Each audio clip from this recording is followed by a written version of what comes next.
Fondo, con Marta Reyes. ¿Qué tal? Muchas gracias por acompañarnos hoy en A Fondo. La violencia, si ustedes se han dado cuenta, inevitable no hacerlo, se exacerba entre nosotros, pero no solamente esta violencia que es producto de los grupos criminales y delincuenciales. Me refiero a la violencia de sociedad contra sociedad. El que quema al otro vivo por una rencilla vecinal o escolar. El que lanza ácido como venganza de un amor roto. El que lanza a otra persona de un puente porque tuvieron un incidente de tránsito. ¿Qué hay detrás? Frustración, enojo social. ¿Somos una sociedad cada vez más violenta? ¿O quiere decir que por las redes sociales, por la mediatización y viralización de los hechos nos enteramos más ahora? Pero sobre todo me interesa mucho que detectemos este asunto y sobre todo entendamos cómo frenarlo. Yo agradezco muchísimo, por supuesto, la presencia de usted, nuestro auditorio, pero por supuesto también la de nuestros invitados que comparten su tiempo y su análisis. Y saludo con mucho gusto a la doctora Ana Celia Chapa, ella es académica de la Facultad de Psicología de la UNAM. Muchísimas gracias, doctora. Gracias por la invitación, un gusto estar por acá. Muchas gracias. Maestra Tania Nanus, maestra en Conflicto, Seguridad y Desarrollo de la Universidad, por la Universidad de Sussex en Inglaterra. Gracias también, maestra. Muchas gracias por la invitación. Gracias. Y por supuesto a Gastón García Miranda, él es colaborador de Mega Noticias y también es académico de la Facultad de Ciencias Políticas y Sociales de la UNAM. Gastón, gracias. ¿De qué, Martita? Con mucho gusto. Ana Celia también la saludo con mucho gusto. Tania, buenas tardes. Gracias. Oigan, y bueno, como siempre dividimos nuestro programa en diferentes bloques, vamos a ir llevando cada uno, obviamente en algunos momentos quizás se empalmen, pero bueno, aquí el tema es tratar de hacer un análisis que nuestro auditorio se contagie de esto que queremos platicar, pero sobre todo, y lo que más me interesa en nuestros debates y en nuestras mesas, es crear conciencia de nuestras realidades, porque siempre digo, si no hablamos de ello y no entendemos qué está pasando, es muy difícil que actuemos. Creo que preocuparnos no sirve de nada, sino ocuparnos de ello. Y entonces nuestro primer bloque es, yo lo pondría como pregunta, ¿somos cada vez más violentos? ¿Somos una sociedad cada vez más violenta? No lo puedo afirmar, parecería que sí, por los hechos que hace rato yo explicaba y que hay que decirlo, los ejemplos podrían ser muchos. Y aquí me voy a permitir pedirles a tanto el auditorio como a nuestros invitados que separemos un poco, no porque no sea importante y no porque no tenga que ver, pero me quiero referir específicamente a la violencia social, que entendiendo bien, y ojalá alguna de nuestras invitadas o invitados nos ayude a entender. Violencia de sociedad contra sociedad, del vecino contra el vecino, del que me tocó el claxon en el tráfico y entonces me hizo enojar. Estos hechos que de verdad duelen y escandalizan. Doctora Ana Celia Chapa, ¿somos cada vez más violentos o nos enteramos más de ello? Bueno, aquí hay diferentes hipótesis, pero hubo comparaciones de también, por ejemplo, durante periodos de conflicto, el caso de la revolución, hubo también tasas, ¿no?, de violencia muy altas, de homicidios, que podemos comparar con los actuales. Y también otra es que estamos como más informados sobre lo que está sucediendo por las redes sociales, ¿no?, por todas las tecnologías de la información, y eso pues nos hace que estemos constantemente presenciándolo. Y hay muchas hipótesis sobre qué podría estar pasando, pero sí tendríamos que ver o comparar con periodos de la historia en donde ha habido estos conflictos sociales y de qué manera actualmente se pueden manifestar esos conflictos o qué lo están detonando. Por ejemplo, la guerra contra el narcotráfico, ciertos estados donde hay como lagunas gubernamentales, ¿no?, donde hay pugnas políticas y que esas pueden estar incidiendo, pero también a otras que estamos mucho más informadas e informados de lo que sucede en todo momento, ¿no? Todos tenemos acceso a una cámara, podemos grabar, y entonces esto es lo que podemos estar como más rápidamente informados y todo el tiempo, ¿no? Por eso también a veces hay una normalización de esta violencia, porque son muchos eventos muy rápido, cotidianos, y hacen que como que el espectro de sorpresa o de asombro se vaya perdiendo, porque apenas nos estamos reponiendo de un evento y viene otro, ¿no? Que probablemente sucedían antes, pero que estábamos menos informados globalmente. Podría suceder en alguna comunidad que hubiera esta información, pero no tanto como ahora. Claro, doctora, yo te escucho y justamente tomas ejemplos de periodos de la historia o de momentos de la historia muy complicados en los que hay pues una guerra, un conflicto social importante, pero digamos que hay un motivo específico, no porque no lo haya en cada uno. A lo mejor a mí me molestó mucho que el otro me tocara el tráfico, o al que le molestaba que el niño hiciera algún ruido por su producto de su autismo, y entonces me violentaba mi paz en casa, etcétera. Pero bueno, estamos hablando de fenómenos sociales muy fuertes. Y entonces creo que aquí la comparación de alguna forma se pierde justamente por esas mismas razones. Pero yo me iría un poquito más atrás y me gustaría saber su opinión, maestra Tania, respecto a un debate que me parece que es enorme. Lo ha tocado Platón, lo tocó Maquiavelo, lo han tocado los grandes filósofos y estudiosos de la sociología. El hombre, el ser humano per se, es violento por naturaleza, es malo por naturaleza, y la socialización nos mete en un carril en el que vamos tratando de contener los impulsos, o es la sociedad y esa socialización con sus patologías las que nos hace violentos. Bueno, este es el debate del año, de cada día, ¿no? Creo. En mi opinión personal, yo sí creo que son construcciones sociales, culturales, que hacen que la violencia vaya transformándose. Justo me parece muy interesante lo que menciona la doctora Ana, principalmente porque nosotras vemos mucho estos temas con perspectiva de género, pero tocamos lo que es paz positiva y paz negativa, que es como una categorización de paz. Y entonces lo que vivimos en México como tal es una paz negativa. No estamos teniendo, para que haya paz positiva como tal, tiene que haber como ciertos pilares que se van construyendo, que es como bajos niveles de corrupción, altos niveles de capital empresarial, como flujo de información libre, repartición de derechos para todas las personas, entre muchos otros que igual entran como dentro de una denominación muy neoliberal, pero que así fue como se han como categorizado. Y justamente lo que pasa es que llevamos viviendo en México una paz negativa desde hace muchísimo tiempo, porque no tenemos niveles de desigualdad altísimos, tenemos niveles de pobreza altísimos, de violencia en general, pero específicamente violencia en contra de las mujeres, ¿no? Que hace que por eso la violencia siga, y que aparte de todo, pues sí creo que existe ahí un factor que, pues así como las cárceles en México, el 95% son hombres, y generalmente hombres de niveles de mucha pobreza, pues creo que al final ahí sí hay algo, ¿no? Sí tenemos que estar volteando a ver cómo estamos criando a nuestra sociedad y principalmente a nuestros niños y hombres.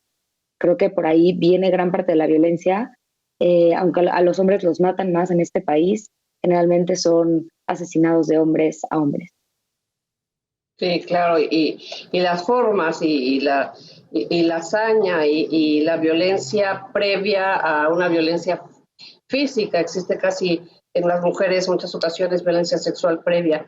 Aquí, dentro de todo este estudio, que sí, efectivamente, si nacemos malos o nos va haciendo la sociedad mala, hay un fenómeno que creo que es natural de cualquier ser vivo por la sobrevivencia, que es la agresividad. Pero creo que es un factor importante para meterlo en el debate, porque la agresividad no significa necesariamente violencia. Gastón García Miranda. Es correcto, Marta. Fíjate que es un tema fundamental, ya que se observa, incluso hay estudios muy interesantes sobre este tema, lo que pasa en el seno familiar con un niño o bien en la escuela, cuando hay padres que simplemente son hostiles con los vecinos, que cunde el mal ejemplo, que se pasa un alto el papá, que hay agresiones físicas o verbales con la pareja, y van creando un patrón de conducta para este futuro individuo que con el paso de los años pues empieza a aplicar esos patrones y a conducirse bajo estos esquemas en su formación. Lo mismo en la escuela. ¿Qué ocurre? Cuando un maestro no atiende ciertos problemas como pueden ser la violencia en el grupo o bien la distribución de drogas o problemas que están debidamente ubicados, pues ¿qué pasa? Que esto continúa y sigue su marcha y no hay una autoridad que ponga un orden. Lo mismo ocurre entonces como un reflejo en la sociedad. Todos estos grupos sociales se van expandiendo, van creciendo y van formando un tejido social precisamente con estas deformaciones en la conducta. Y yo creo que eso determina gran parte de lo que se plantea en el programa. Justamente vemos cómo hay una educación ciertamente machista.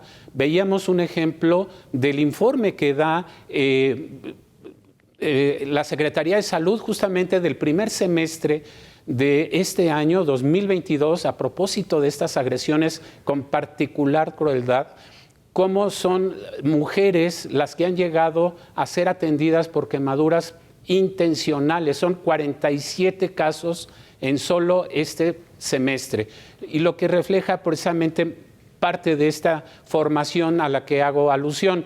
Casi todos son por razones de relaciones de pareja, de hombres que saben, calculan, organizan este ataque para crear un daño permanente a la pareja por simplemente el abandono, por haber roto la relación, por cualquier razón de estas, pero mucho tiene que ver una reacción de este tipo con esas resortes desde la infancia que brincan a lo largo de la vida de un individuo. Así que sí, yo creo que contesta una de las preguntas que bien planteas sobre este tema que estamos planteando en esta ocasión. Claro, y aquí volvemos un poquito al asunto de si la agresividad, que es natural e inherente para la sobrevivencia de cualquier ser vivo, que tiene que tener esa agresividad, es decir, esa capacidad de proacción para sobrevivir en un mundo en el que, pues desde la prehistoria hay que sobrevivir, en el enfrentamiento con los animales, etcétera, pero que hoy, en nuestros días, forma parte de esa sobrevivencia. Y aquí una gran pregunta que tiene que ver también con el asunto de la agresividad. Yo le preguntaría a la doctora Ana Celia Chapa, ¿es la violencia una estrategia de control o una estrategia de sobrevivencia? No, la violencia es de control, es decir, en la violencia hay planificación, ¿no? A diferencia de la agresión, que la agresión es una respuesta humana que se activa frente al peligro, y que incluso ahí hay ¿no? una suerte, cuando uno se siente en peligro, hay un estrés muy fuerte, se activa la huida, la pelea, etcétera, ¿no? Con partes mucho más primitivas de funcionamiento en el cerebro, y se desactivan, por ejemplo, las de funciones ejecutivas que sirven para planear, etcétera. Y pasando unos segundos se activa esta otra parte, ¿no? De planificación, estas áreas de planificación. Entonces, cuando hay violencia, si nosotros vemos los eventos de violencia, hay una planeación y está diseñada para mantener algo. Por ejemplo, en el caso de la violencia hacia las mujeres, para mantener a las mujeres, ¿no? Sin los derechos, para que los hombres mantengan ciertos privilegios. Incluso hay tesis sobre la reacción de cuando hay avances en el caso de derechos de algún grupo, en este caso de las mujeres, hay una reacción violenta y hay una planificación de actos para llevarlo a cabo. Entonces, sí, la violencia tiene esta suerte, se planifica, y la agresión, digamos que es algo que se activa para sobrevivencia, es algo biológico, ¿no? Sí hay diferencias importantes. Por eso incluso cuando se juzgan los casos o cuando hay que juzgar, ¿no? Hay que dar las sentencias, hay que ver en los casos de violencia cuáles fueron las situaciones de planificación, de premeditación, alevosía, ventaja, que están presentes en ello, ¿no? Entonces, creo que sí es importante, y la violencia, pues, a varios niveles, ¿no? Incluso toda una suerte de violencia que puede ser estatal por omisión, comisión de ciertas, ¿no? De ciertas acciones hacia las mujeres, hacia grupos vulnerables, etcétera. Pero sí, la violencia siempre va a tener una intención, ¿no?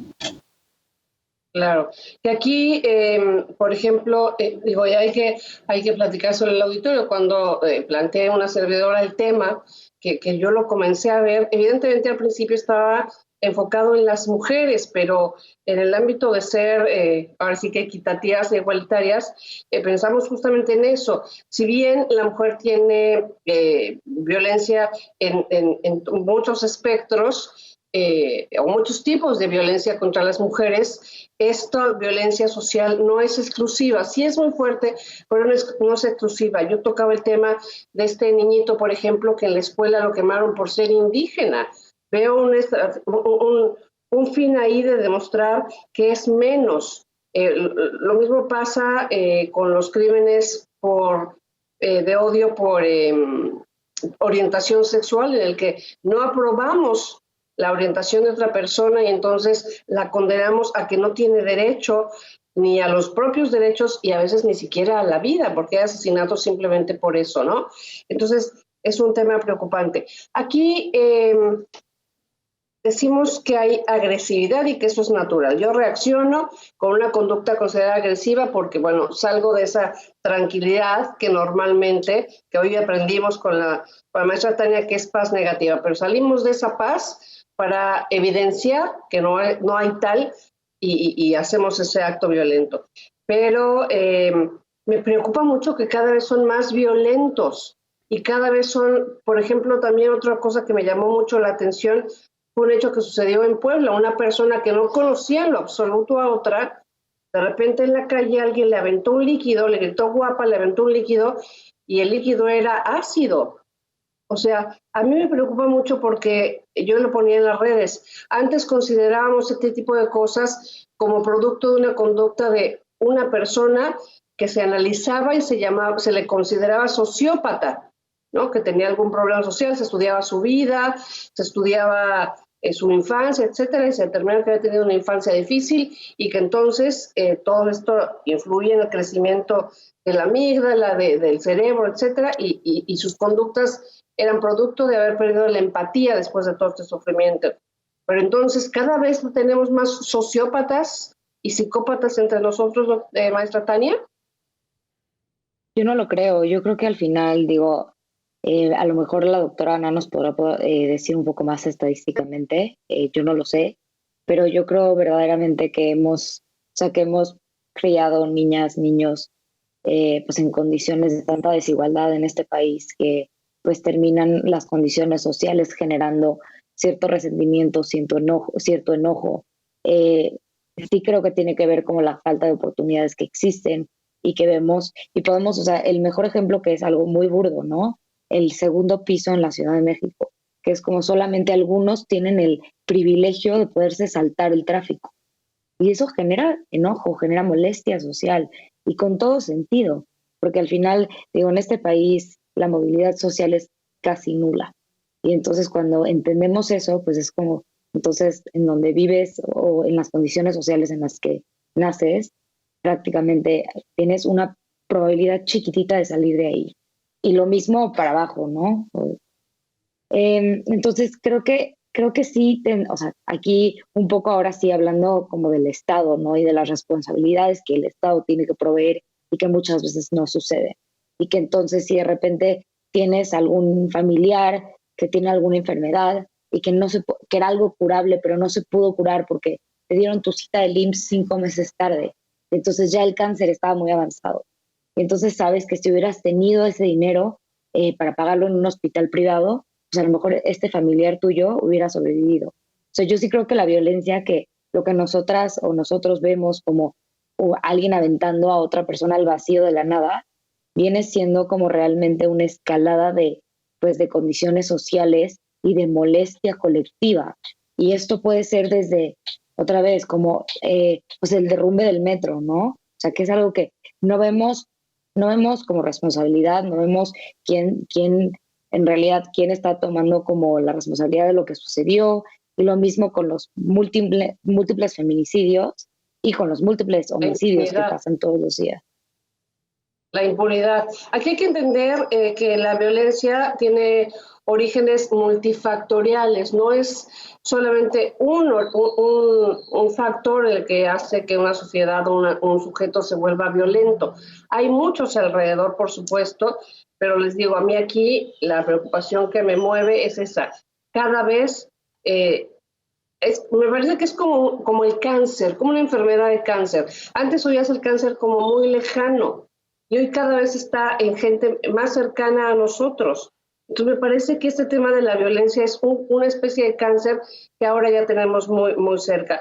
Y bueno, yo creo que nuestro auditorio se dio cuenta que ya estamos abarcando nuestro segundo bloque, que es origen de la violencia, así que lo vemos en pantalla y aprovechamos también para dar la bienvenida ya a otra de nuestras invitadas que por alguna causa no se había podido integrar, pero que nos da mucho gusto también tener en esta mesa. Es la maestra Feggy Ostrowski. Ella es neuropsicóloga. Así que, maestra Feggy, bienvenida a esta mesa. Gracias, buenas tardes. Soy doctora en neurociencias. Perfecto, doctora. Entonces, doctora Feggy Ostrowski, bienvenida. Y mire, cae perfecto que llegue, porque estábamos hablando justamente de qué pasa si, les decía yo antes, cuando sucedían hechos tan violentos, decía uno, es que tiene esta persona una personalidad, vale la redundancia, sociópata. Y analizaban ustedes, los especialistas, la vida de esa persona y había tenido una infancia traumática. Yo he escuchado conferencias muy interesantes suyas, doctora, en donde habla de la amígdala, del crecimiento cerebral, etcétera, y cómo esos hechos violentos o traumáticos de un ser humano le cambian la estructura del cerebro y hacen que tenga conductas. Pero también he visto otras personas que dicen, no necesariamente, usted también lo toca, el asunto de la resiliencia, no necesariamente haber tenido traumas en la infancia hace una persona violenta. Pero aquí me gustaría preguntarle esto, ¿somos una sociedad cada vez más violenta? ¿Ve usted conductas cada vez más sociópatas entre más personas de la sociedad? Mira, yo creo que como este programa y esta mesa redonda enfatiza, hay que distinguir entre lo que es agresión y lo que es violencia.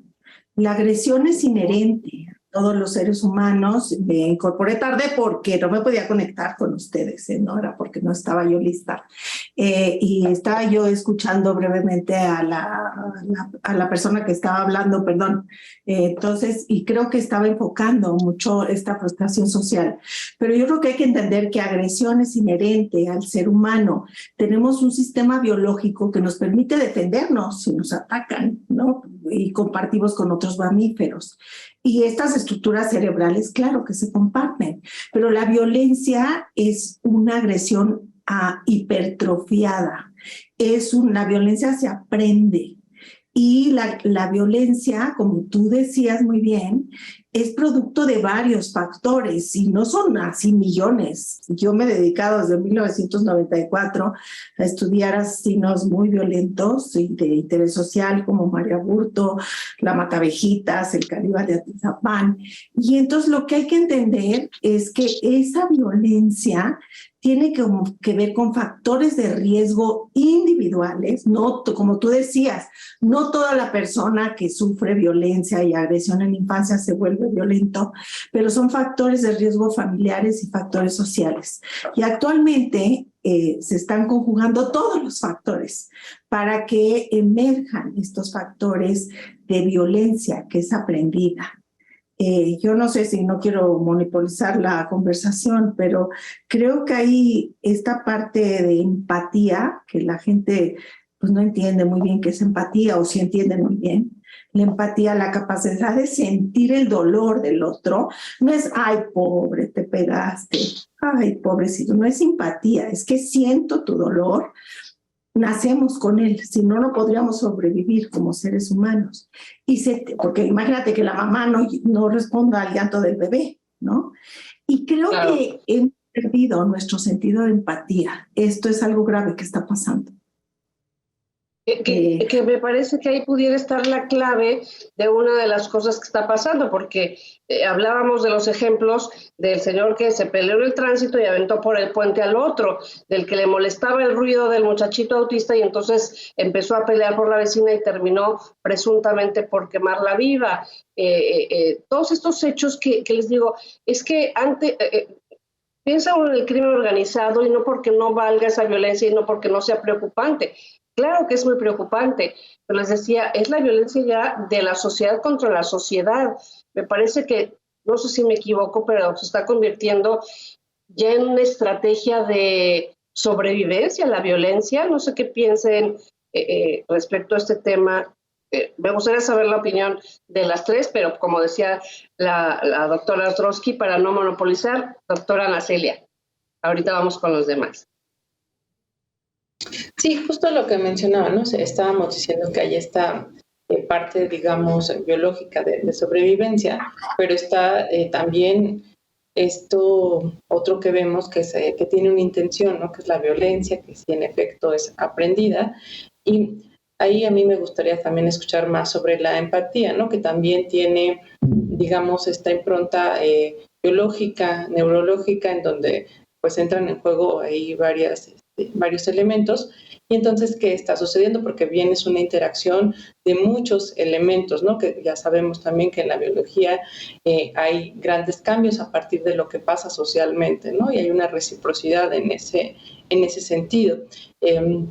También creo, hay diferentes hipótesis sobre también la normalización de la violencia juega este papel como para no tomar o como para desensibilizar de alguna manera a las personas, ¿no?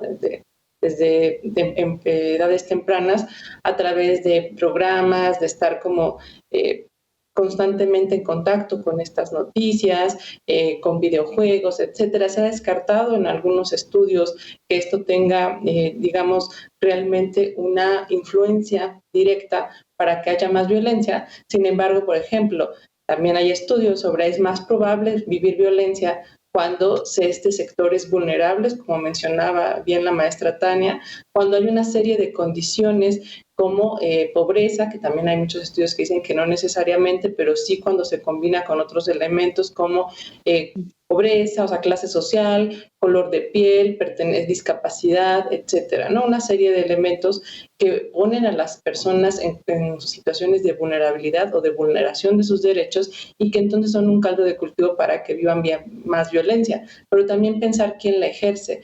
Es decir, si bien son factores individuales que pueden estar ahí presentes, porque hay una presencia de que quien puede cometer más estos actos, también recuerdo quien va y puede matar en un restaurante a una chica o puede no fácilmente demostrar estos actos y que además esté protegido de alguna manera, son estos factores sociales que influyen en la impunidad y que entonces hacen que alguien pueda cometer estos delitos mucho más fácilmente, ¿no? Pueda sentirse con el poder de quitarle la vida a otra persona y saber que no habrá consecuencias o que porque él tiene un lugar social, que aquí vuelven a entrar esos elementos sociales, de poder, de prestigio, y que por eso no es casualidad que cuando se estudia el feminicidio, vemos que quien comete estos actos es una persona que incluso tenía un reconocimiento social en la comunidad porque era un líder religioso, un líder comunitario, político, etcétera. Entonces también creo que ahí hay una combinación de estos elementos que yo podría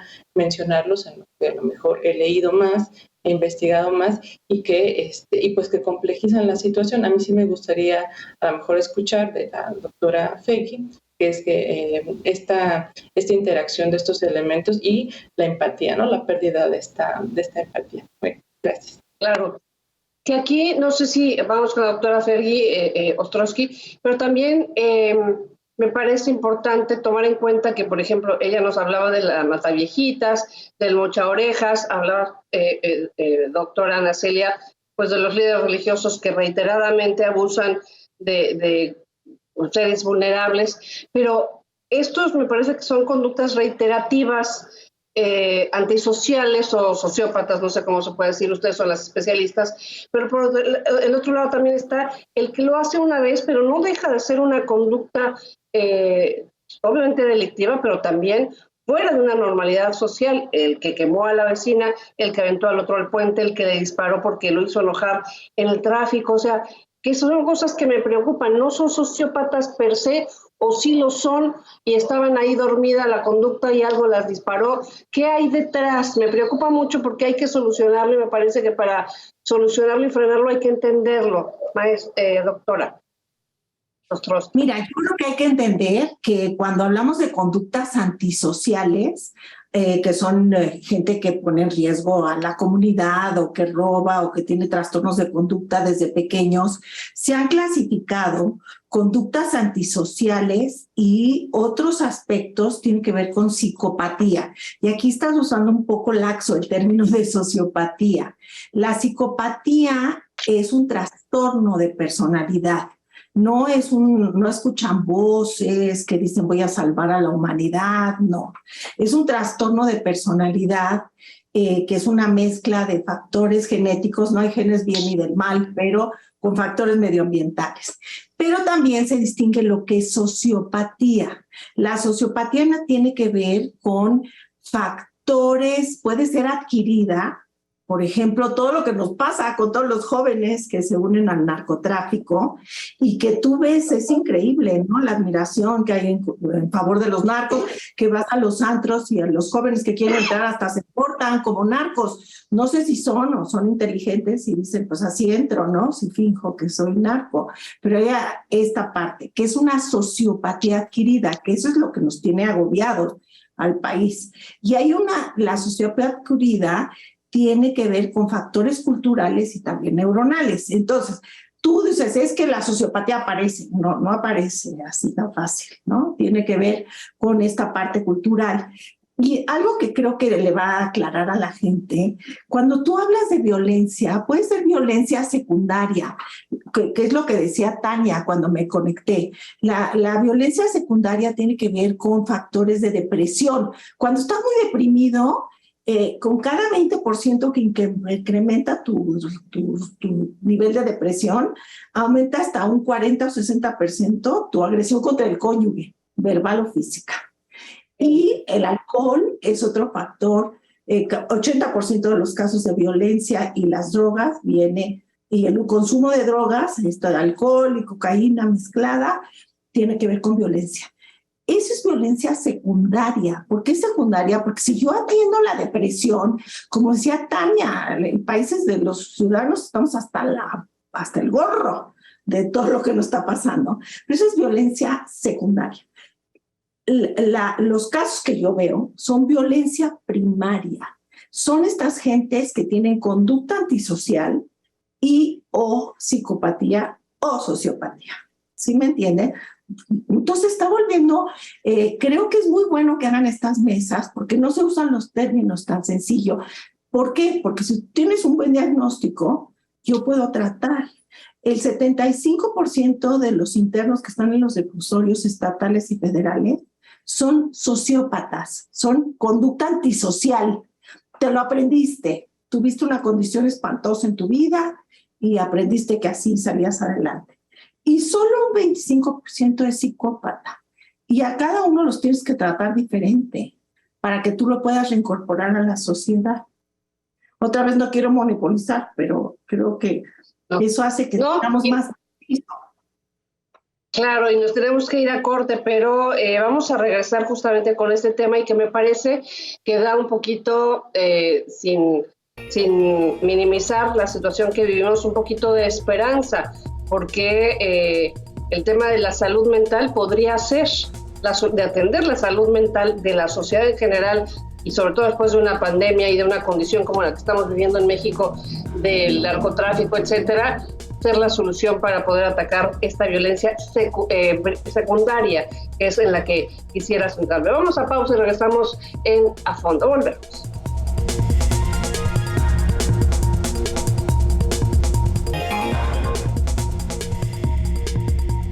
Estamos de regreso en A Fondo. Gracias a usted, nuestro auditorio, por seguirnos acompañando. Es importante que también participe con sus opiniones, sus preguntas en este A Fondo. Recuerden que estamos en vivo también en nuestras redes sociales, también en Mega Noticias MX y sus canales en la República.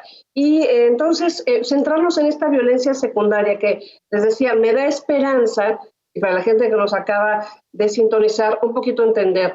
Violencia secundaria que es justamente producto de, digamos, de una conducta derivada de una condición de salud mental, quizá no quiero tampoco minimizarla, pero no tan profunda como una conducta psicópata, que a mí me da esperanza porque yo decía que estamos llenando de psicópatas entonces en el país y en el planeta. Eso me parece sumamente peligroso. Entonces me da esperanza porque retomamos el debate de la importancia de cada uno de nosotros atender nuestra salud mental, no pelearnos con que es importante hablar de lo que sentimos, depresión, ansiedad o cada uno de los niveles que tengamos. Ahí está la solución de este asunto y justamente centrarnos en eso entonces. Pero antes un poquito, hablábamos de que la violencia es una conducta multifactorial, ¿no? Hay muchas cosas que la derivan. No quisiera que nos centráramos en que la violencia produce violencia nada más, la pobreza produce violencia nada más, porque no necesariamente la violencia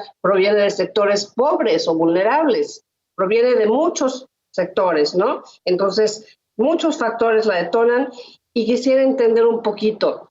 La violencia que vivimos por parte de los grupos delincuenciales y criminales está afectándonos también en esta salud mental, doctora maestra Tania Narus.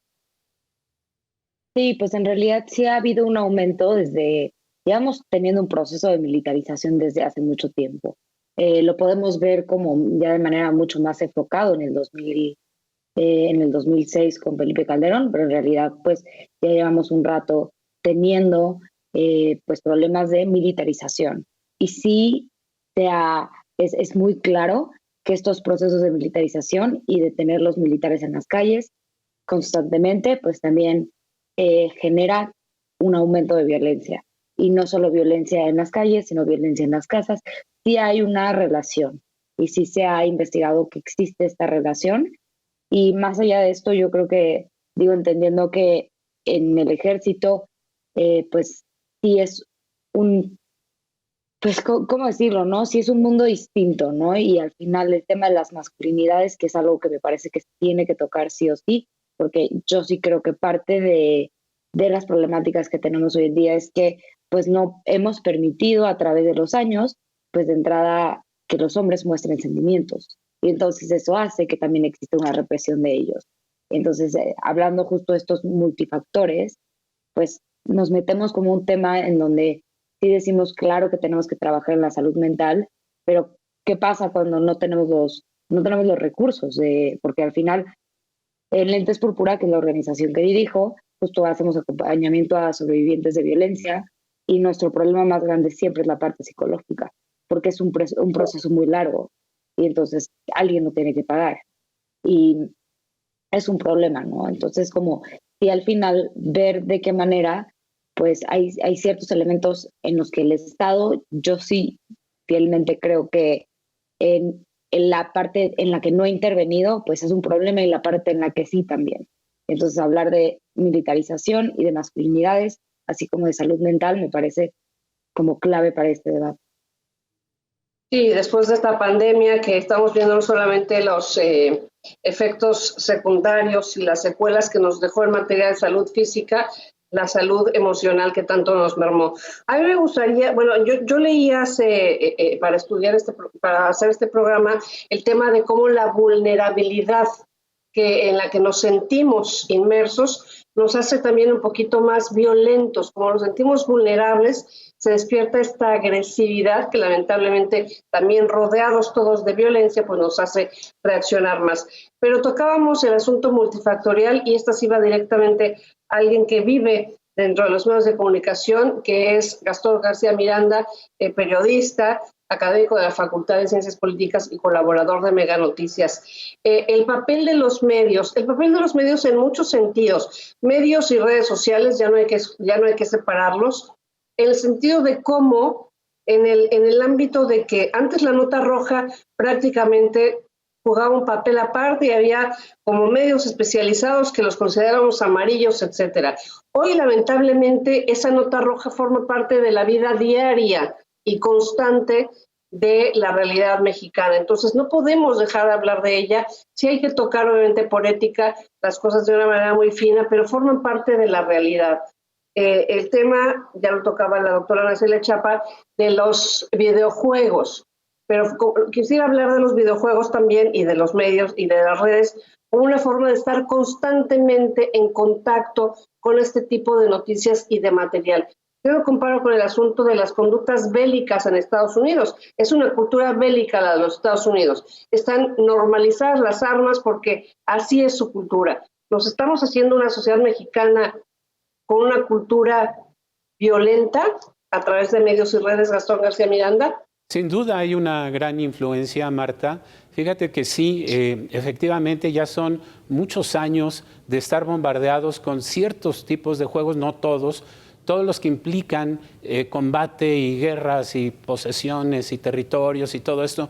Funciona, por supuesto, en la mente del niño, sobre todo de aquel que no tiene controles en casa y que puede pasarse 5 o 6 horas frente a los dispositivos o a las máquinas que generan esta actividad que él capta y que la registra de algún modo y se la lleva hacia sus distintas actividades. Pero también hay que decirlo, no se documentaba antes como ahora todo lo que pasa en el entorno social. ¿A qué voy? A que hoy, decíamos hace un rato, bueno, pues hay cámaras por todos lados, los dispositivos que todos tenemos ya tienen sus propias cámaras, hay forma de registrar 1 y 1000 escenas cotidianas en donde se ve lo que seguramente en el tiempo pretérito ocurría sin duda, pero que no se documentaba. Y tristemente, hoy solo aquellos casos que se viralizan, solo aquellos que redundan con toda su fuerza en redes sociales principalmente y que después por lo mismo lo toman los medios y después por lo mismo los propios políticos lo asumen, es cuando se ocupa la autoridad de casos en particular. Ahí está el de Devani Escobar, está esto de las 2 mujeres que recientemente y una aparentemente sufrió este ataque al ser quemadas vivas y que, bueno, si no ha sido por el factor mediático, difícilmente la autoridad se hubiera movilizado como lo hizo, como lo vimos todos finalmente. Y ahí es donde se ve la importancia y la gran influencia, el papel que juegan los medios de comunicación y las propias redes sociales para definir estas situaciones. Y nada más, si me lo permiten, 1 minuto más del tiempo para completar el análisis, primero psicológico, antropológico, sociológico, que pudiera tener un cuarto componente. Estas conductas psicópatas, psicológicas, quizás vengan de tiempo atrás, pero la crudeza con la que se hace o se ejerce la violencia en el seno social puede tener un cuarto factor que tiene que ver con lo sociopolítico. Cuando un Estado, desde las altas esferas del poder, desconoce las propias leyes, está mandando un mensaje a la sociedad precisamente como ejemplo para decir, ahí están las leyes, son muy bonitas, tenemos muchas, pero ¿qué creen? Simplemente no se cumplen. Y yo soy el primero en no hacerlo. Y punto número 2, la impunidad. 94.8% de los casos judicializados termina archivado o sin sentencia. 94.8%. Esto es otro mensaje para el crimen organizado y para la gente que aunque sepa de leyes o que la ley le prohíbe hacer determinadas conductas, bueno, simplemente dice, si no va a pasar nada, aunque me acusen y me lleven a prisión, tarde o temprano saldré libre de esta situación, pues lo hago y cometo el delito que yo quiera cometer. Aquí me gustaría saber la opinión de esta aseveración de la doctora Ostrowski. Bueno, yo creo que, primero, la violencia no es producto de la pobreza, es producto de la mala distribución del ingreso. Eso creo que es muy importante. Cuando hay alguien que tiene todo, y alguien que no tiene nada, y pues nuestro país es un ejemplo de una mala distribución del ingreso. Segundo, los videojuegos no producen individuos violentos. Ya está comprobado. Bueno, nada está comprobado, pero te desensibiliza a la violencia. No es que te haga violento. Los estudios que se han hecho, cuando te pongo un videojuego muy violento, los individuos que ya son muy agresivos son los que agarran los muy violentos, y los que no son agresivos no agarran los muy violentos. Entonces no es una relación tan directa. El que yo te pongo un videojuego violento no te hace violento, pero sí te puede desensibilizar, porque si mato avanzando, violando y torturando, pues eso te desensibiliza, pero no es una relación tan directa. Estados Unidos tiene una alta incidencia de asesinos en masa. México, tenemos uno de Monterrey, que estuve yo muy involucrada en este caso, de un chico joven. Es un fenómeno más de Estados Unidos y de Europa, y es un fenómeno más complejo que en otro programa lo analizamos. Entonces, yo no sé si quieras que desde ahorita hagamos algo propositivo. Creo que tú le atinaste muy bien, Marta, porque si no, nos quedamos en estos súper especialistas que qué nos van a hacer al respecto. Entonces, si quieres, te digo algo propositivo. Por favor, porque es el interés particular de este programa eso, porque creo que el diagnóstico, estamos sobrediagnosticados, que me parece que han aportado mucho justamente para entender el tema. La agresividad es normal, la violencia en sus niveles que estamos viviendo no es normal. Lo que necesitamos entender, y afortunadamente no todos los que están cometiendo actos tan graves son sociópatas, que me parece también, lo decía yo, una esperanza, pero bueno, ya entendiendo todo esto, ¿qué hacemos? ¿Y qué hacemos? Primero desde el principal núcleo, que es la familia. ¿Qué hace en el seno de la escuela y qué hace el Estado, ¿no? ¿Qué hace falta? Vamos con ello, doctor Rosky. Déjame decirte que la resiliencia es un término que viene de la física, en donde viene de la ingeniería, donde es un resorte que lo apachurro y a ver hasta cuándo resiste. Entonces, la resiliencia es la capacidad de transformar experiencias negativas en positivas. Y todos, pobres, ricos, medianos, inteligentes, no inteligentes, hemos sufrido eventos complicados en nuestra vida. Entonces, la resiliencia es, ya me pasó esto, ¿y qué hago con todo esto que me pasó? Entonces, sabemos que hay un efecto psicológico que tú has mencionado mucho y biológico. Si yo estoy con COVID, no tengo que comer, estoy encerrado con 8 niños en la misma casa con el esposo que grita, claro que eso me genera estrés. El estrés genera mucha noradrenalina y mucho cortisol y me afecta. Entonces, me afecta todo lo que estoy viendo con lo que sufro. ¿Cómo puedo aminorar el efecto de ese estrés? Es el concepto de autoeficacia. ¿Qué quiere decir eso? Cuando yo siento que sí puedo hacer algo, que algo va a pasar, que esto me va a sacar de este embrollo. Y ese concepto de autoeficacia, ¿sabes de dónde viene? De la red de apoyo social. Si la vecina me dice, a ver, vecinita, te echo la mano, vete a echar un cafecito o vete a dar la vuelta. Cuando hay un acto de que hay un grupo de apoyo social, familiar o de amigos, eso altera ese círculo de resiliencia. Nos ha pasado que vivimos muy aislados, que no estamos en contacto con los demás, y los mexicanos somos fantásticos.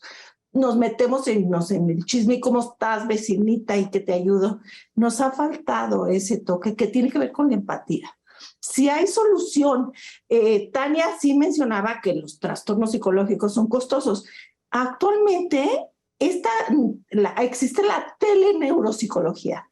Yo te puedo atender por internet, te puedo atender, no tienes que ir a sesiones de que muchos recursos. Hay todos estos medios que están al alcance y yo creo que debemos dejar de esperar que el Estado y el gobierno nos va a salvar. Nosotros vamos a hacer eso. Yo creo que, bueno, yo no sé, Marta y Gastón pueden hacer programas en donde nos metan a todos nosotros a decir, vamos a hacer un programa para la parte de ansiedad, para depresión. Y hay todos estos programas y no hay que esperar que papá gobierno nos va a ayudar, porque eso no va a pasar. Ese es mi mensaje. No, hay que entenderlo. Aquí me imagino que te refieres, doctora, a la contención emocional que podamos tener nosotros respecto a los problemas que todos vivimos. Dicen por ahí que no hay mejor terapia que irse a tomar un café con las amigas, ¿no? Por ahí dicen, y parecería un hecho tonto. Hablar con el padre. Perdón, ir a confesarte si eres religioso. O sea, tenemos muchos mecanismos sociales que nos pueden ayudar. No hemos echado mano de eso. Y sí lo podemos hacer, pero creo que la ciudadanía tiene que tomar control de eso, control en nuestro apoyo. El gobierno no lo va a hacer porque no va con sus intereses. Un poquito voltear a vernos unos a otros. Vámonos rápidamente a pausa y regresamos. Estamos en A Fondo y me encanta que estés con nosotros.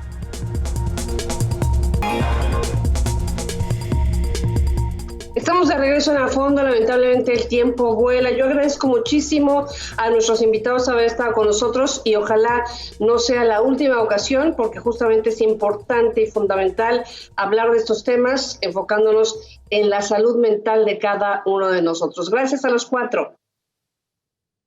Con todo gusto.